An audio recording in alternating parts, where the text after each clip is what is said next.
ब्रह्मा गुरुर्विष्णु गुरुर्देवो महेश्वरः गुरु साक्षात् परब्रह्म तस्मै श्री गुरवे नमः। ओम गुरु स्वरूपांतरं राजेश्वरानंद स्वामी मातरं तत्पदं युगलं ध्यानामि करिष्ये दिने दिने। हरि ओम। నా యొక్క గురుదేవులకు సాష్టాంగ ప్రణమిల్లుతూ నమస్కరిస్తూ మరి మీలోన ఉన్నటువంటి ఆత్మ చైతన్యానికి కూడా సాష్టాంగ నమస్కరిస్తూ మనము ప్రతి సంవత్సరము ఎడ్ల పొలాల అమావాస్యకు మనం ఆత్మలు నిర్ణయించి పెట్టారు. ఎందుకోసం ఈ ఎడ్ల పొలాల అమావాస్య పెట్టవలసి వచ్చింది? ఎన్నో పీఠాలు ఉన్నాయి, మరి ఏదో ఎండాకాలమో ఆనకాలమో చేసుకుంటూ పోతాం. మరి ఎందుకోసం ఈ అమావాస్య రోజు ఎందుకు పెట్టుడు అని అంటే, మొత్తం నడి కాలం, కింద మీద వాన, గునుక పువ్వు కారితే ఎవరి దగ్గర డబ్బులు ఉండవు, అంత బిక్కట్లా ఎల్లదీసుకుంటూ వస్తున్నది అన్నమాట. ఇది ఆ బిక్కట్ల ఎల్లదీసిందే గొప్ప. ఇప్పుడు ఎన్నో ఆసరాలు ఉన్నాయి, పంటల మీద పెట్టుకుంటారు. పంటలు రాగానే ఓడిస్తే ఒక్కొక్కరు 1000, 2000, 10,000, 20,000 లక్షల గమన జమ. మరి ఇప్పుడు ఈ పరిస్థితులు అవుతాయా? కావు. పరీక్ష అన్నమాట. ఈ పరీక్షలను ఎక్కిన వాడే గురువు. పరీక్ష పెడతాడు, వర్షం పడుతుంది, కంపల్సరీ పడుతుంది. ఎట్లా పోల మాసం ఈ సంవత్సరమే లేదు. ఎందుకోసం లేదంటే ముందు గురిపించింది కాబట్టి. కృష్ణాష్టమికి పడ్డది వర్షం, కానీ కృష్ణాష్టమి రోజు వల్లే పరమాత్మ దయ అట్లా ఉన్నది మా మీద కాబట్టి ఆ రోజు వల్లేదు. కొందరు వచ్చారు, కొందరు రాలేరు. తోడెం వచ్చారు మంది ఈసారి కృష్ణాష్టమికి. ఎందుకంటే వారం రోజులే ఉన్నది కదా, మరి పొలాల మాసకే పోతావా అని చెప్పి నిర్ణయించుకొని ఉన్నారు. వాళ్ళ ఇష్టపోతున్నారు. అంటే గురువు మీద ప్రేమ లేదన్నమాట. విన్నావా? నీ ఇష్టం ఎప్పటికీ నడవలే. గురువు దగ్గర దీక్ష తీసుకున్నాక నీ ఇష్టం అని నడిపించుకున్నట్టయితే ఉత్తలే. నీ ఇష్టం అనేది లేనే లేదు. ఎట్లుంటది నీ ఇష్టం? తన్ మన్ ధన్ గురువుకి ఇచ్చేసినావు. తను అంటే నీ శరీరం ఇచ్చేతివి, మనసు అంటే నీ లోపల మనసు ఇచ్చేతివి, డబ్బు అంటే నీ ఇల్లు ముంగిరి జాగంతా గురువుదేనా. ఇప్పుడు నువ్వు దేని మీద ఆధారపడి ఉన్నావు? నీకేమున్నది? అది నీదేనా? అది వస్తువు కాదు. కానీ నీ వస్తువు మీద భ్రమపడి నువ్వు అటే ఉన్నావు. నీ వస్తువు అని ఎంతవరకు దాకా నువ్వు భ్రమపడతావో అంతవరకు దాకా కష్టాలు తప్పవు. నాది కాదు అని అనుకుంటే అప్పుడు సుఖం ఉన్నది. ఎట్లా ఉంటుంది సుఖం? నాది కాదనుకుంటే సుఖం ఎట్లుంటే చెప్పు. తెలియదు. నాయనంటే దుఃఖం ఎట్లుంటే చెప్పు. ఉదాహరణ చెప్తా. పక్కింటోడు ఒకడు జరిగిపోయింది, నువ్వు ఎడతా కదా? ఇంటోడుకుంటుంది. మరి ఆడి ప్రాణము నీ ప్రాణము ఇంటోడు ప్రాణం ఒక్కటే కాదా? ఇంతకు ముందు ఏం చెప్పారు మహారాజు? అంతా ఒకటే, సర్వ జగతంతా ఒకటే చెప్పారు. లేదు మరి గట్లా. మరి అది నీది కాదనుకున్నావు, దుఃఖం రాలి, నీదైతే దుఃఖం వచ్చింది కదా. అందుకోసమనే నాది అని ఎంతవరకు దాకా నీ లోపల ఆత్మల నిండి ఉంటుందో అంతవరకు దాకా దుఃఖమే. నాది అని భ్రమించడం అనుకో, అదంతా దుఃఖమే. ఓ పరమాత్మ, ఇదంతా నీదే, నాదేమి లేదు, నేనేం చేసిందని కాను. నేను ఒక పువ్వును ముట్టియలే, ఒక నీళ్ళను ముట్టియలే, ఏ వస్తువు కూడా నాతో కాలేదు. అంత నీ వస్తువే, అంత నీదే భారం. ఉన్నది నీదే, పోయింది నీదే, లేనిది నీదే, నేను నీదే, నేను నీవు అంతా ఒక్కటి అనుకున్న వారికి స్వర్గం. నేను నీవు ఒకటైనప్పుడు స్వర్గం ఉన్నదా లేదా? మరి నేను వేరు నువ్వు వేరు అన్నప్పుడు నరకం ఉన్నదా లేదా? నా సీరే నువ్వు ఎట్లా తీసుకున్నావు అని అంటామా లేదా? మరి అది నీదేనా? యానో పుట్టింది, అడిగిలో వచ్చింది, తెచ్చి పైసలతో తెచ్చుకొని నువ్వు కట్టుకున్న దోషానికి నాదంటున్నావు. మరి నీదైతే ఎల్లకాలం ఉంటుందా? ఏ వారం, ఒక సంవత్సరము, 2 సంవత్సరాలు ఉంటుంది, పోతుంది కదా. అట్లనే ప్రతి జన్మలన్నీ సుఖ వచ్చినాయి. దానికి ఎంత ప్రమాణం ఉన్నదో అంత ప్రమాణం దాకా జీవి ఉంటుంది ప్రపంచంలో. ఆ ప్రమాణం దాటిందంటే నువ్వు కాదు, గురువు కాదు, ఎవడు ఆపలేదు. ఎవరిని ఆపలేదు? శరీరమును. మరి ఆత్మ లేదా? ఉంది. దాని చావుందా? లేదు. మరి కానట్టుందా? కానరాదు. మరి ఎట్లయితే కానొస్తుంది ఆత్మ? నేను అంటే ప్రేమ అవుతాం. ఆత్మ ఎట్లా కానొస్తుంది? గురుముఖంగా ఉండి విని తెలుసుకున్నట్టయితే ఆత్మ దర్శనం అవుతుంది. అరవదాకా కాదు ఆత్మ. ఆత్మ నేనంటే కాదు. దర్శనం కావాలంటే నీ కంటి చూపుతో సాగాని రావాలి ఆత్మ. అట్లా కానొచ్చినాడు, అంత అర్థమైన నాడు నేను ఆత్మను అని అనగలుగుతావు.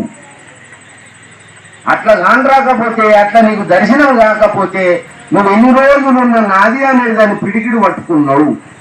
ఈ విడిసిందాక మాత్రం కాని రాదు.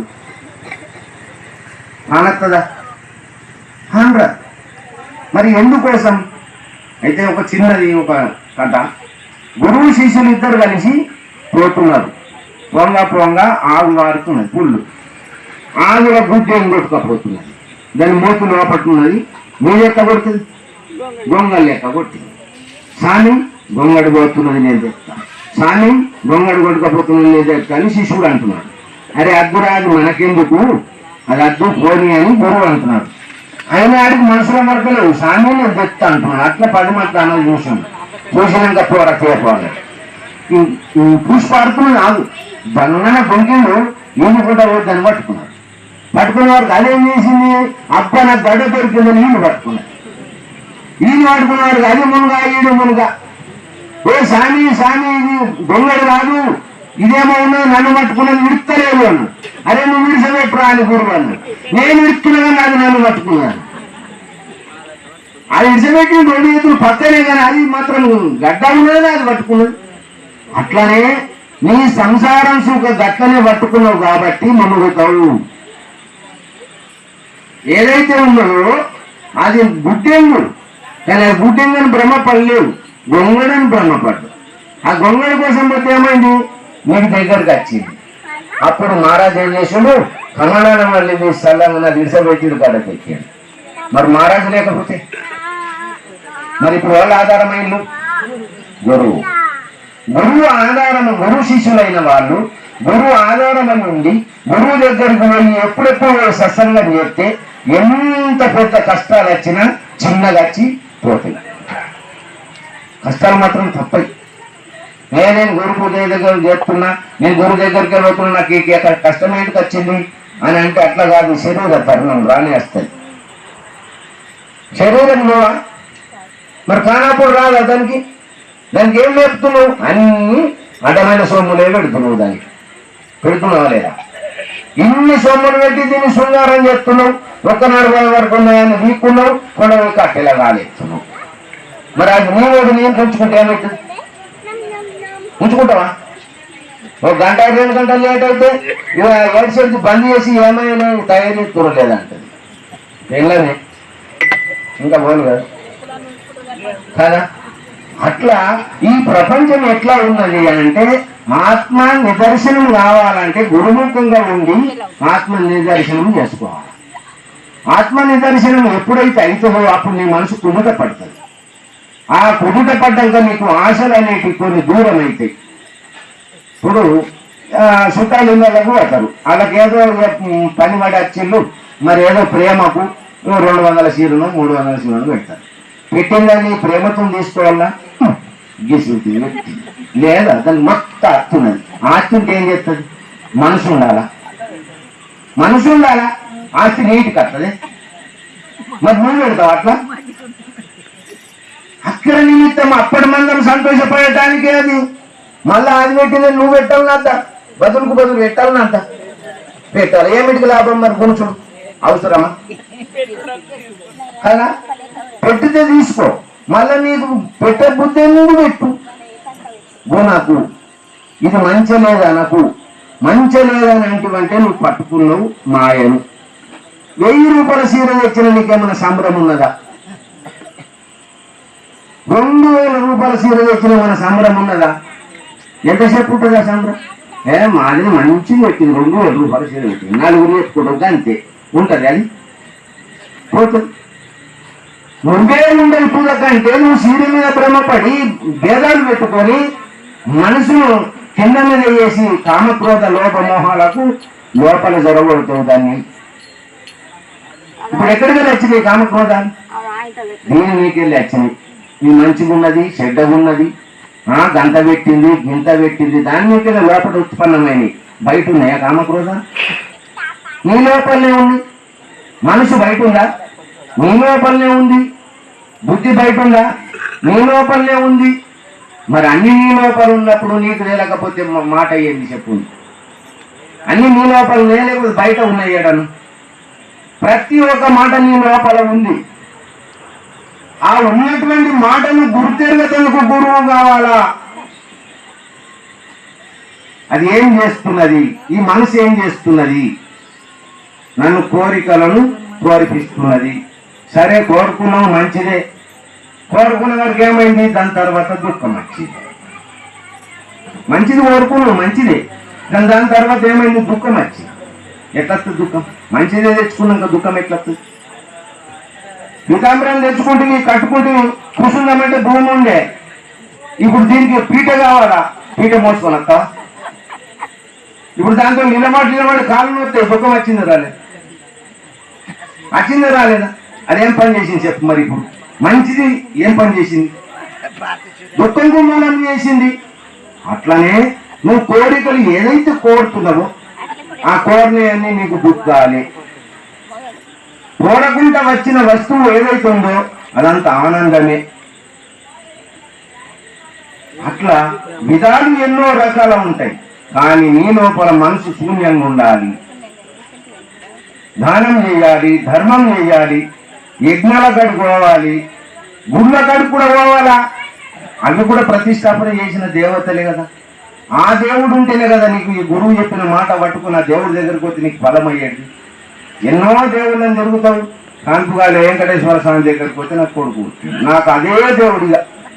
ఈ దేవుళ్ళని ముత్తాయనా? పొయ్యి మీద భగవని పెట్టినాను, మసి ఎక్కింది. ఒకరిని తోముతారు పోదు మైల, ఇంకో పడి తోముతారు పోదు మైల. లాస్ట్ ఒక్కరు తోమితే అబ్బా ఏం తెల్లగా తోమింది అవ్వ బాస అన్నంట. అంటే ఇప్పుడు ఆ నువ్వు రెక్కలతో తోమలేదా? అట్లనే ఆ భవని ఎంతగా కడగంగా తెల్లగా అవుతుందో అట్లనే నీ కర్మంతా పోంగా లాస్ట్ కర్మ ఎప్పుడైతే పోతుందో అప్పుడు అక్కడ ఫలం అవుతుంది. ఆ దేవుడు నీకు నిజమవుతాడు. అరవదా నువ్వు అనుకుంటే మత్తు దేవుడు మొత్తం ఏ దేవుడు ఏం చేసి ఏం చేస్తాడు? నువ్వే దేవుడు అని నీకు తెలుస్తున్నది. నేను దేవుడు అని అనుకుంటావా? మరి ఆ దేవుడు వాళ్ళు పెట్టి నువ్వే పెట్టిన వాళ్ళు ఇంకా మంది పెట్టిరా. మరి నువ్వే పెడితే నువ్వే మొక్కుతివి, నువ్వే దేవుడిని తిట్టవాడివి, లాభం ఏంది? మరి ఆ దేవుడు కడుపు మరి దేవుడిని మొక్కినవా? అట్లా మొక్కపోతే ఏంటికి మొక్కలేదు స్వామి? 2 ఏతులతో మొక్కిన, ఆడికిటికి వాడి మొక్కిన, దర్శనంగా మొక్కిన, సాష్టాంగా మొక్కిన. నీ సాష్టాంగా మొక్కితే భూమికి మొక్కుతివి, చేతులతో మొక్కి నిన్నోసారికి మొక్కుతివి, ఇక దేవుడి కాడ మొక్కుతివి. మొక్కిన దేవుడికి చెప్తూ మొక్కిన, నేను మంచిగా మొక్కిన. ఊరి మైసమ్మ కాడ గదే మొక్కుడు, వెంకటేశ్వర కాడ గదే మొక్కుడు, యాడిపోయిన గదే మొక్కుడు. మరి నిజమైన మొక్కుడు ఆడ మొక్కుతావు? గురువు దగ్గరనే. గురు పాదాలను పెట్టుకుని మొక్కుతావు. గురువు నీకు బోధ చేస్తాడు, గురువు చెప్తాడు, నీకు తోవ చూపిస్తాడు. అవి అక్కడ ఉన్నది మాత్యం. గురు పాదం పట్టిన వారికి నరకం లేదు. ఎందుకు లేదు?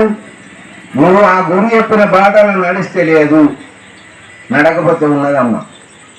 ఇప్పుడు 100 బర్రెలు ఉంటాయి, ఒక్క బర్రె బురదల తింటుంది. అది వచ్చి నడిమిట్ల కలిసి తొగతో నిస్తే 10కి చల్లుతుంది సార్. మరి ఇప్పుడు మనం కూడా ఉపదేశం తీసుకొని పోతున్నాం. ఆడిపోయినాక గోంత బిందె అంటే నేను ముందు వచ్చిన దొరుకుతాయి. మరి నువ్వు బురదలు ఉంగినట్ట, లేకపోతే ఒక గురువు ఉపదేశం అయినట్ట. గురువు తిట్టుకుంటావు, నువ్వు విడుచుకుంటావు. అది పద్ధతే. జ్ఞానము మన దగ్గర ఉండాలా.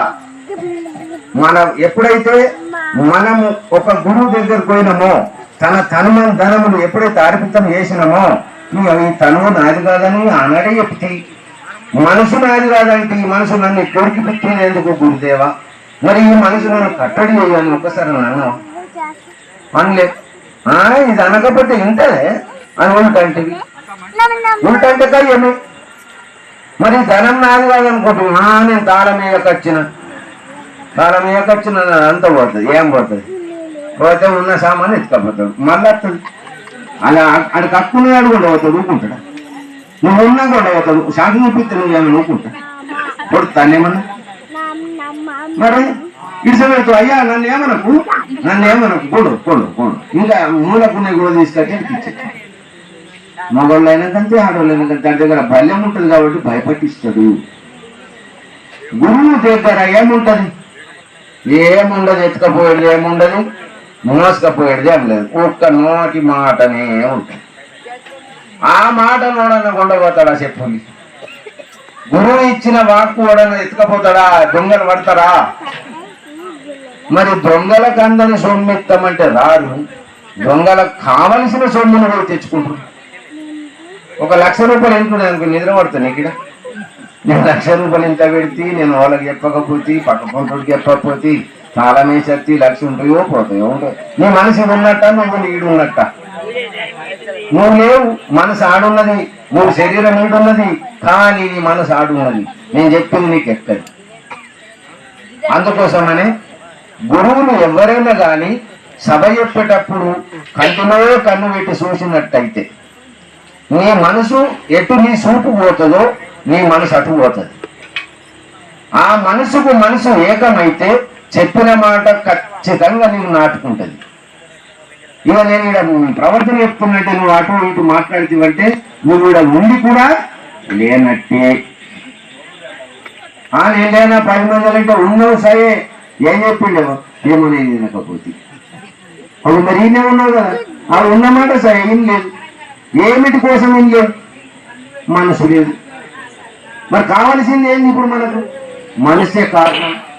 ప్రతి ఒక్క వస్తువుకు మనసే కారణం, ప్రతి ఒక్క మాటకు మనసే కారణం. ఏది వేయాలనుకున్నా కూడా అది మనసే కారణం. ఆ మనసునే గురువుకి ఇచ్చినాక మళ్ళీ నువ్వే వాడుకున్న వాడికి నువ్వు వాడుకుంటే అది నీకు నడుస్తుంది. అది నీదేనా మనసు? మరి కాదని ఎప్పుడన్నా అనుకున్నావా? అనుకోలేదు. ఇవ్వమంటే ఇచ్చిన ఇక అంతే. ఇక అందరూ అక్క తీసుకున్నా నేను తీసుకున్నా, చెల్లె తీసుకున్నా నేను తీసుకున్నా, అన్న తీసుకున్నా నేను తీసుకున్నా. ఇట్లనా? అట్లా కాదు.